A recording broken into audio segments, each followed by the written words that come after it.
quick thank you to our sponsors for making this podcast possible. They keep this show free to listen to.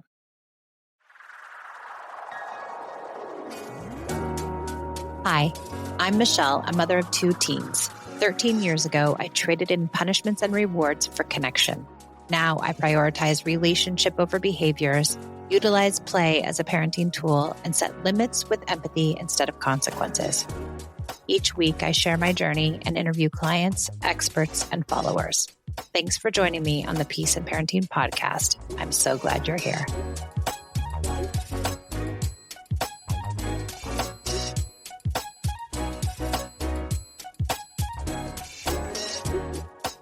Hi, everybody. Welcome to the Peace and Parenting podcast. I'm Michelle, and I'm back, and I have a guest. I love having a guest. And I have Eli Harwood from Attachment Nerd, and she's the loveliest and was at one of our events, and she has great books, and she's got good advice. And her videos, when I listen to them, I'm like, hold on. I have to listen to that again. What did she say? Oh yeah, she's just, the way she explains things, they're very concise and yet very intelligent. And lots of kudos to you, Eli. So welcome to the show. Oh, thank you so much. It's so good to be here. It's such a gift to me to be in the context of other people that are pioneering these messages of connection and hope and healing, and that, we're all in this together, trying to get this ship across the seas. Yes. We got to spread the good word. Yes. Exactly. Yeah, we got to spread the good word. So Eli, tell us where can people find you on the interwebs? I run my mouth mostly on Instagram, Facebook, and TikTok. As the Attachment Nerd. So that's the handle you would search. And then I have some other goodies and whatnot at my website, attachmentnerd.com. Amazing. And she has lovely books. And she has a new book coming out very soon. Yeah? Yes. Securely Attached? No. Tell me what the second. Good job. That's my first book. My first book's a workbook, and it's designed to help. It's for adults. It's for hey, I don't know, I had some stuff from my childhood. I should probably work through it. And I should probably learn how to get my needs met in my close adult relationships so that my kids don't have to meet my needs, my emotions. And it's a workbook. And then my second book is called Raising Securely Attached Kids, Connected Parenting for Confidence, Empathy, and Resilience. Yes, I can't wait to read that one. That's right up my alley. Well, you've got an advanced copy coming your way. So yes, ma'am. I'll be reading that. I'm so excited. Great. So we're going to talk about secure attachment since that's your specialty. And we're going to talk about how secure attachment affects our kids, how we can give them the most securely attached experience we possibly can, and how developmentally that works for all of us. Love it. Okay. First, I just want to say to all of us who are in the active throes of parenting and in the active throes of parenting in the modern life, there's so many messages about what we should do, what we shouldn't do, how we should say it, how we shouldn't say it. I made a post this morning trying to help people think about, different ways to encourage kids to do things they don't want to do. And I used sunscreen as an example. And there were multiple people on there that were like, don't use sunscreen. You're like, not the point. I use zinc oxide. It's all good. But also, but it just, I think we're all constantly bombarded with messages. And so for me, talking about attachment is so important because from a research perspective, it's really the only body of solid research we have on parenting. Yeah. And so I kind of am like, okay, well, what's the science say? What's the data say? Take me back there, because there's a lot of people saying a lot of things about a lot of elements, and I can't do all. It's not. Yeah. So what matters? And so the way I like to describe this to people is this. You're going to teach your kids all kinds of things. You're going to teach them how to ride a bike. You're going to teach them how to brush their teeth, right? You're going to guide them in how to treat other people, all of those things. But the most important lesson you're going to teach your children is whether or not they can rely on you. And distressing moments. Yes, thank you. And if they learn that lesson, so if the lesson is secure attachment, so a secure attachment, a child says, my parent will show up for me when I'm tender and in distress. My parent will help me regulate when my nervous system is firing with excitatory neurochemicals. My caregiver will believe my tender feelings are valid, even if it's over something that's small to them. As that lesson gets learned, some amazing things happen. Yeah. One, we develop trust with our children. And that's not cheap. That is valuable stuff, because later on in life, and you know this, your kids are in the older stages. right? We want our kids to come to us and say, hey, there's something funny going on in my relationship. We need it. If we don't have trust, by the time they're 18, we don't have anything else. I'll tell you that with an 18-year-old right now. It's earlier than that. And actually, our research shows that children develop this lesson by the time they're 12 months of age. Really? Yes. Now, that doesn't mean it can't be adjusted. So don't think out. I was like, holy you got 12 months, either did it or you didn't do it. But we have tests. We have a very specific, important scientific test. We call it strange situation, where we test 12 to 18-month-olds. That's all they are. I was trained to score this protocol and just dove into watching all the videos, understanding all the different pieces of the puzzle. And it's really good science. So we know this. So all this to say, we are always teaching our children this lesson. And in every other lesson, they are looking for this lesson. So if I'm teaching my child how to be respectful, underneath that, they are also asking, what does this tell me about whether or not my parent can be there for me when I need them?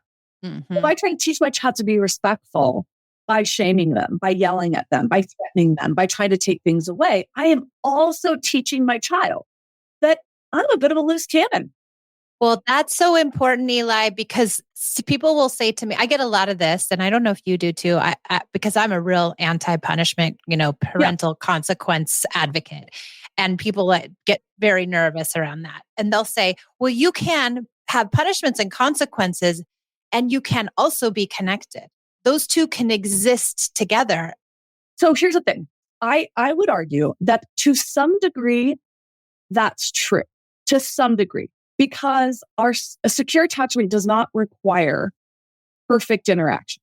Right. And so depending on the child, that might be true with a child who isn't highly sensitive. That might be true for a child that isn't dealing with some other massive stressor in their life or in their external world and environment. And if your version of punishment and consequences are fairly mild and you are really clear about your purpose in offering those things. But it's risky and it's not. Well, that's what I'd say too. Like, is it worth it then? I mean, that's something I don't think we talk about enough. Like for kids, but they aren't for parents. That's well, not it doesn't create. No, that creates this idea that I'm using harshness to parent my child. So doesn't it create this schism between you and your kid almost, where you are relying on harshness as opposed to connection? Yes. Well, and again, I go back to those moments where our function as the caregiver, our primary function is to offer support. We're the scaffolding our children need as they get their foundation set, as they are built up into a more developed brain and eventually an adult self. We're the scaffolding to help them get through the hard, tricky, confusing, overwhelming moments in life. And if they have clung to believe that when they make a mistake or when they don't do what we want them to do, that we will add additional suffering to their process, they're less motivated to come to us to say, hey, I don't know what to do here, or to trust our influence. So as we seek power, we lose influence. I need to write right. So yeah. Write it down. That's a very simple way of saying lots of things that I saw. But, our goal is to seek connection, because as we seek connection, we grow in influence. And I think people think, oh, that means you're being permissive. Well, no, there's lots of ways to hold a boundary. I can hold a boundary using metaphors. I can hold a boundary using playfulness. I can hold a boundary by repeating myself. Just because it didn't happen immediately doesn't mean I'm not holding a boundary. It means my child has not yet learned to respect that boundary. And it's my job to do what they need me to do in order to help them do that. So I've watched parents, and this is one of the gifts of being a therapist for a very long time. I've watched parents with kids who are quite young. I've watched those kids grow up. I've listened to the different dynamics. And at the end of the day, kids develop. They figure out the limits. They figure out how to manage their emotions. My 4-year-old ran out of the bedroom during bedtime last night, and I was exhausted. And I have twins. So there's this whole weird thing where it's like one runs out, and then I'm like, do I stay with the one that's here so that she doesn't also run out? What do I do?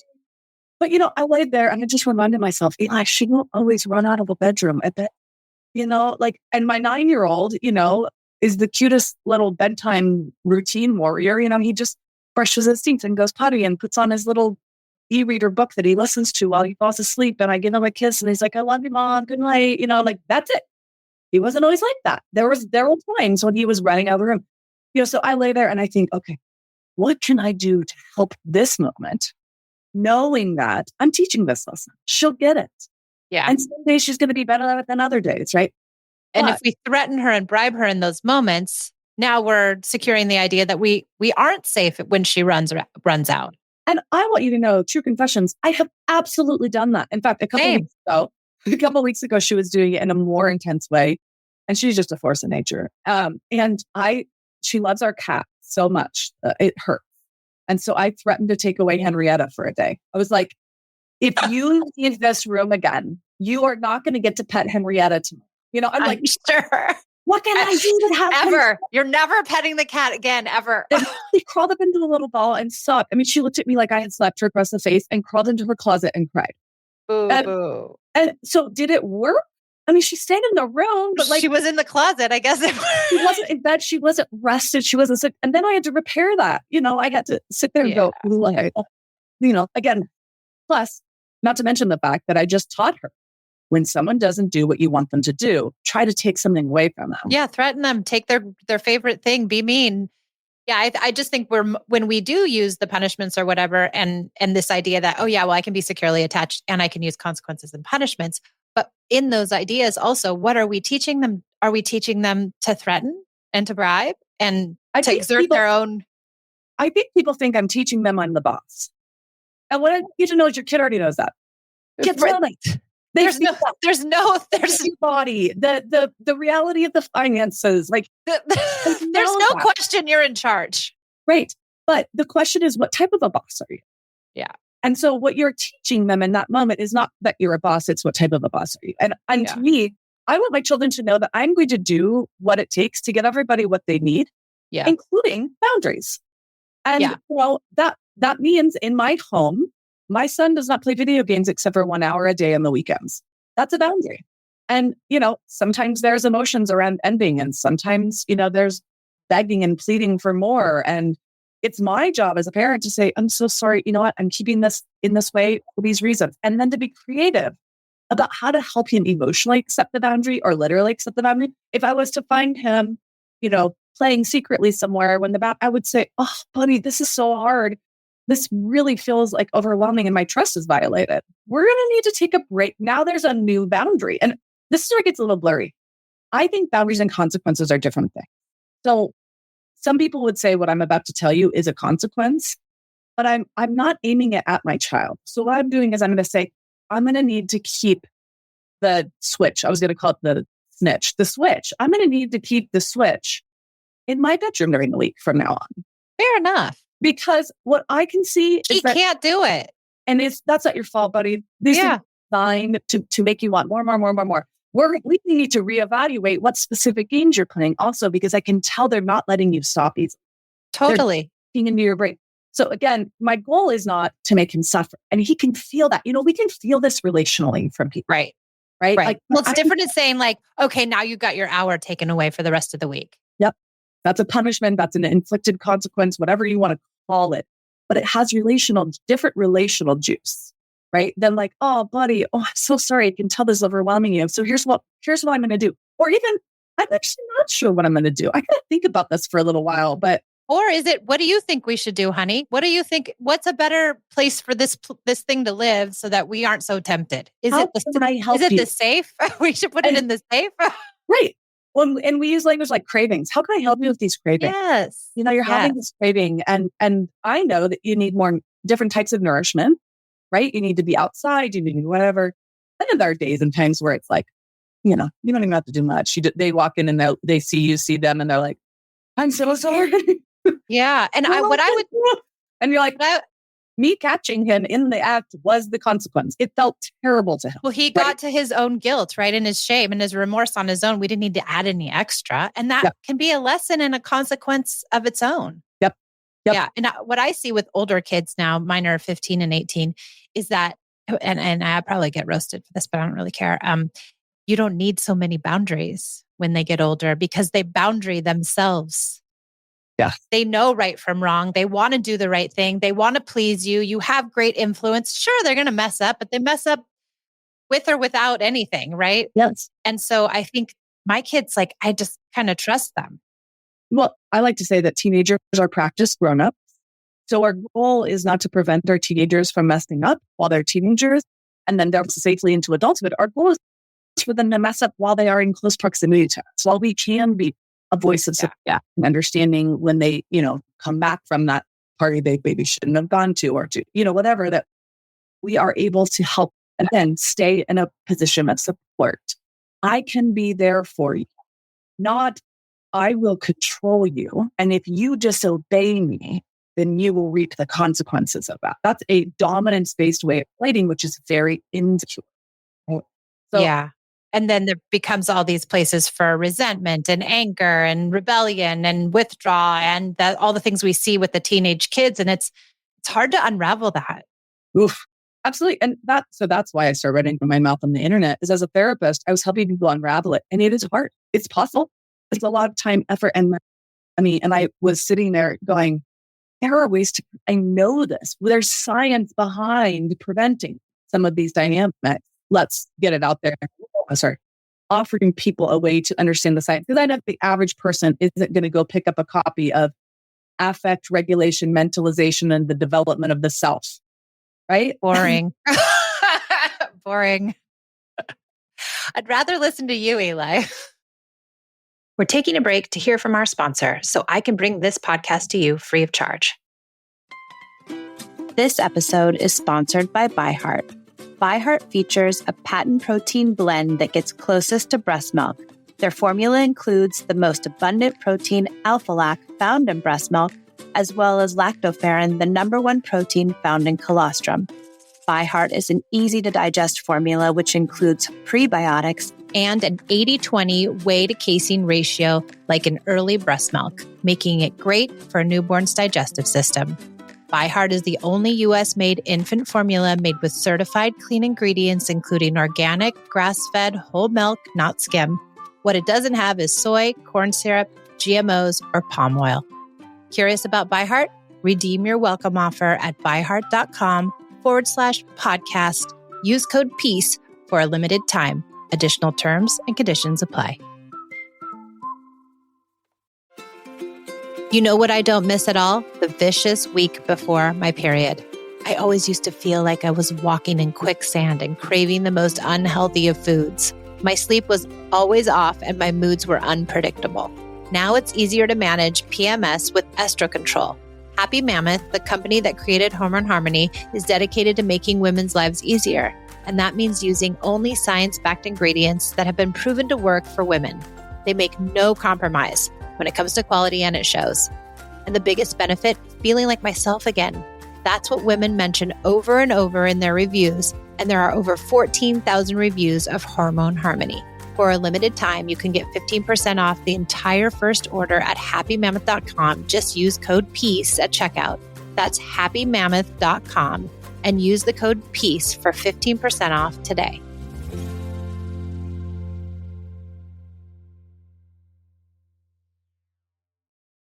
Okay, let's get back to the show. Well, I think we covered a lot. The one thing I wanted to talk about is the relationship patterns that, kind of drag on from our own childhood into our parenting, and how those kind of affect the way we parent and affect the way we can or cannot or have trouble with securely attaching to our kids. Okay, so this is the fast rundown. So folks that grew up with parents who really were not able to be there for their emotional needs. So consistently could not. They might have been disconnected people. So people that were very like, feelings, I'm out of here. Or they might have been enmeshed people who were like, feelings, oh my God, oh my God, oh my God, oh my God. Either way, inability to help regulate and attune in a way that parent learned in childhood. The best thing to do is disconnect from myself and feeling. To unburden other people from my emotional needs and to disconnect from other people's emotions in fear that if I come close, they will feel burdened by me or I will be intrusive and stuff. So then you get into parenting and you have give birth to children and you discover that, oh my gosh, they are literally just piles of feelings for years. Well, your nervous system says flee, but you're in charge of them, right? So yes. So that's one dilemma. And we call that avoidant attachment in childhood and dismissive attachment in adulthood. The other dilemma are folks who had caregivers who were intermittently there for them. Uh-huh. So, I always say one of the most effective forms of torture that I know of from the military is intermittent reinforcement. So some days I'm going to be there for you, some days I'm not. That makes people feel good, right? Yeah. And it is honestly, I think in some ways creates more torture. Because I know what it feels like when you're good to me. But I don't know if that's who you're going to be right now or not. Oh, that makes my heart hurt. So, and that was my experience growing up. With my mom. I had an avoidant dynamic with my dad, but with my mom, she had a lot of real serious mental health stuff. She grew up in a very abusive home and she was doing what she could. She was not abusive to us, but she struggled with depression. She struggled with her own sense of self-worth. So there were moments where she was sturdy enough that we could rely on. And then there were other moments where not only could we not rely on her, but she actually ended up relying on us because she was struggling so much. Oh, that's hard. I know. Lots of therapy. But Sweet lady. And she's done her work, which is amazing. And I can talk about this actively without fear that she will be offended about it. How incredible is that? Good for her for doing that work. She was amazing. But so with that experience, you develop what's called a resistant pattern in childhood or a preoccupied pattern in adulthood. So in childhood, you learn to be hypervigilant. You feel like it's your job to make sure that your caregiver notices what you need. So you try to be charming and lovely and good and funny or dramatic and loud or whatever it takes to get your caregiver to stay close and attuned to you. And you don't soothe very easily. Because if I'm soothed, the attention will go away from me. And that scares me. And I don't know when it will come back again. So I'm trying to constantly bubbling with some sort of, Now I get into parenthood and I am wired to be hypervigilant, and my children are born and they're big balls of feelings. And now what? Does this mean I drill in them? Is this? You're constantly worried that you're doing something wrong. This normal behaviors, one normal behavior. Is it me? Am I being a little? And again, you cannot offer your child a sense of refuge if you yourself are not in a place of calm, right? So you have to figure out how to work through, like that first parent who grew up with an avoidant dismissive dynamic has to learn how to feel their feelings, tolerate feeling states by moving towards them. Yeah. The second parent, this resistant, preoccupied parent, they have to learn how to breathe through their feelings and give feelings a little bit less weight. Yeah, that's me. It's okay. Feelings are here. We can all handle this, right? The third insecure category are folks who grew up with abusive parents who were scared of frightening in some way, or that abuse might have been at the child. It also might have been like severe drug abuse, like heroin, meth, things that made the parent erratic and frightening. Yeah. That person has what's called a disorganized experience in childhood. Yeah. And if they haven't been able to do any healing, then adulthood, we call it an unresolved style. And what the hardest part of that is that there's some really deeply distorted beliefs about oneself and about needs and behaviors. And so that often comes out, again, have a child, big ball of feelings. The disorganized parent has inherited, what's wrong with you? You're so dramatic towards the child or towards their self. There might be, abusive patterns behaviorally that have transmitted, wanting to physically harm a child if they are disobedient in some way, shape, or form. But they're really not able to handle emotions because for this parent, emotions feel like danger. And so they're going to respond to their child's emotional state as threat. So when their child is upset, it will feel threatening to them. Yeah. And so that's a rough one. That's a really hard one. It's the rough. It's the rough. I actually think it's the roughest human experience to be a tiny person and be afraid of the person who's supposed to give you shelter. I don't think there's anything else scarier in all of human life. No. But even losing your child, you have a brain that can process that. And it wasn't like you have a whole lived traumatic experience, right? You had this good experience with your child and they died, but you didn't have this ongoing trauma. Well, not that we have to create the suffering Olympics, but I do think it is really Yeah. And I think there's a lot of people out there, who have experienced abuse in one way or another. A lot of people. And it's very hard to come to your kids in a gentle way. Absolutely. Yeah. Well, and then the fourth category, you can either inherit or learn, which is one of my favorite things about attachment research. It isn't genetic. It's not embedded in the sense that it's a permanent trait. It's something that we, from our caregivers, they learn from theirs, and we can adjust and shift. So secure parents have children born as big balls of emotion, same as everybody else. But there's this simultaneous sense of I can be connected and separate. And it doesn't mean that you don't get frustrated. All secure parents get frustrated and overwhelmed. And depending on who your child is, it's a totally different obstacle course, right? Some kids are really sensitive. Some kids are neurodivergent, right? Yeah. And what you as a caregiver are navigating is also different. You could have a secure attachment with your caregivers, but be a person of color in a world that's very racist. Yeah. You're dealing with a whole other thing, right? So there's a lot of nuance and specificity here. This is not like, what type are you? Right. You have different attachments. Well, I was going to say, can you weave in and out of these? Because I'm like, I think I'm secure, but I think I go also to this idea of avoidant a little bit. And like, I think I move in and out of a few of these. Well, so it's like, what's the overall pattern? Yeah. Like if you looked at it overall, what's the overall pattern that you engage in? Yes, we do all of us do all of these things to some degree. But what's kind of the resonating theme? And you have different attachment experiences with different caregivers. Like I mentioned, like I had a different one with my dad than with my mom. Me too. And so I think that also informs some of how our brain shapes and what that looks like. There's a lot to unravel in all of this. A lot. Definitely is. It's way too much. Okay, but let's make it really simple. Let's end on a really simple note on this. For those who want to go deeper, go buy my books. You can go deeper. Yes, please buy her books. But to simple it up, when we are offering our children a secure experience, we're doing these 4 things. We're showing up. So show up for those tender moments and those triumphant moments, right? Be there to try to teach them to ride a bike. Be there when they scrape their knee falling off of the bike, right? Now, this is not about being there 24/7 all the time. You cannot. Do your best. And try and put your children into care with other people who also do these things. People say like, I send my kid to childcare. Will they have a secure attachment with me? And the answer is possibly. The best case scenario is that you have other secure caregivers that are helping reinforce these patterns. Yeah. Right. And so show up, listen up. It is not a one-way street between parents and children. It is not about them hearing us. It's about us hearing each other. So listen to them, hear their needs, hear their goofy antics. Make sure they can tell that their voice is to your ear.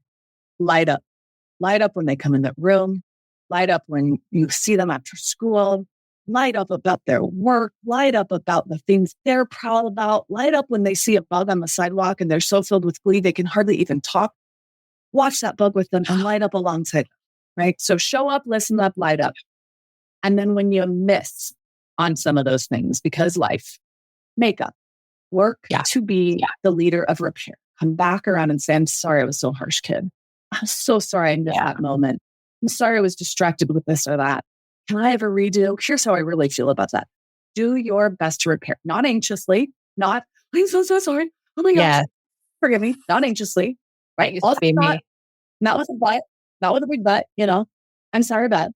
Just, hey, this happened. I wish it hadn't happened. Can I help you too? Oh my God. I used to be like the profuse apologizer. Oh my God, I can't believe I did that. Are you sure you're okay with that? They were like, Mom, honestly, yes. Like, stop making me responsible for your feelings. I was like, oh yeah, this is not bad. This is backfiring, this apology here. And that's from your own trauma, right? Like totally. There's some panic and terror. If you were a kid who had some of that ambivalence, you felt very responsible to make sure that your caregiver was good with you. Yeah. Right. And so then you go into parenthood and you kind of put that on the kids too, because you're like, it's my job. I got to make sure even more, right? Because I'm the parent. Right. Yeah. So, making up does not have to be self-effacing. It does not have to be, because this is something your kids will mess up too. And they need the model for what to do when they. Right. Just the, matter of fact, I'm sorry.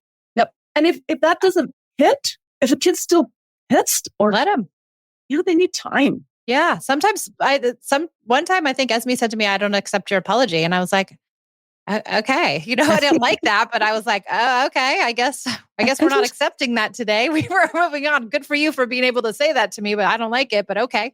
Yep. Okay. I hear you. I hear you. Yeah. And I'll be here when you're ready, and Yeah. and also, what do you need from me? What else do you need? Oh, I like that. Yeah, too. And so we're going to show up, listen up, light up, and make up. If you can do those 4 things and do it 30% of the time, according to the research. Yeah, that's what I heard too. 30%. I like that. But I wonder, should we do it a little more? But I like the 30%. I think I mean, we need more. We need more and more research on this always. Yeah. We always need more research. I read another study that said 50%.